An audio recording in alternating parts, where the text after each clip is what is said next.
Welcome back to Awful Movie Reviews. Why don't you beat it, leave me alone? I'm not doing anything. And I'm pissed off. Why? Because I just watched another movie and it sucked.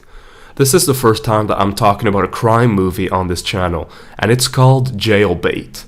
And if you don't already know, this is once again written and directed by the notorious Ed Wood. Sounds like a man I'd like to meet. Now, do you guys remember when I said that Bride of the Monster was Ed Wood's best made movie? Well, I take that back, because even though Jailbait is one of Wood's lesser known films, it's actually better made.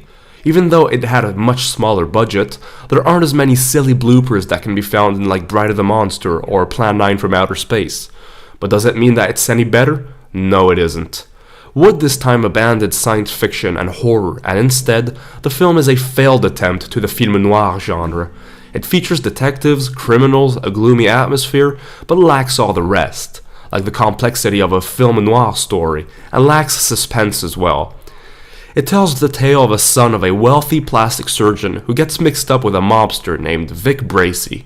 But when things turn sour, the mobster blackmails the father in order to perform facial surgery on him and give him a new face, so he can escape the police. Now, I did say that this is better made than almost all of Wood's filmography, but this is still bottom of the barrel film noir. While it did have a couple of good ideas, it's ruined by horrendous dialogue. Just words. The proof is in the fact. Wow, that's some deep shit right here. Those shots will bring the cops down here. This time of night, people just think it's a car backfiring. Maybe you shouldn't have done that. Ugh. And the characters are absolutely cringeworthy.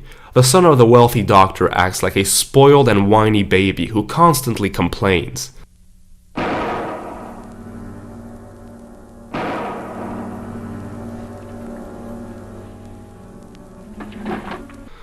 Whew, that was a relief.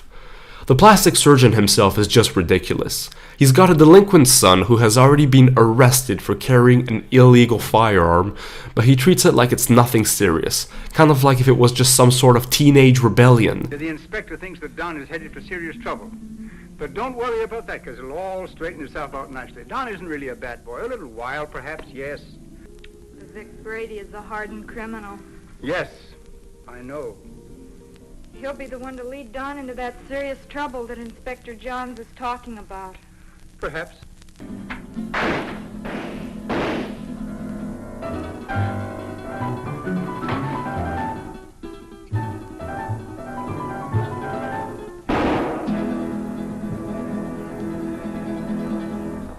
Yeah, don't worry, he'd said it'd be fun. Could go wrong.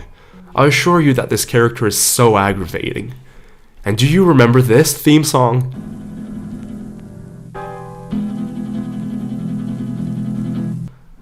Yep, that's right, folks.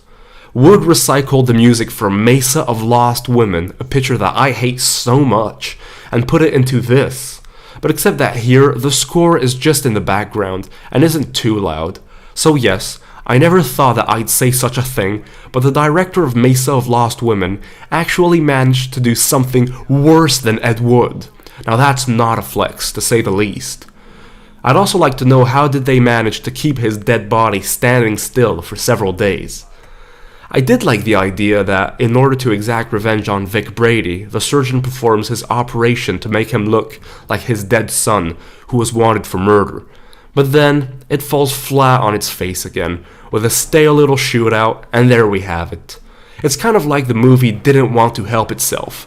Every time that it dared to take one step forward, it right away took 5 steps backwards. So bottom line, this was a pretty awful movie, and a silly Ed Wood attempt to make a nail-biting crime film. What an awful movie.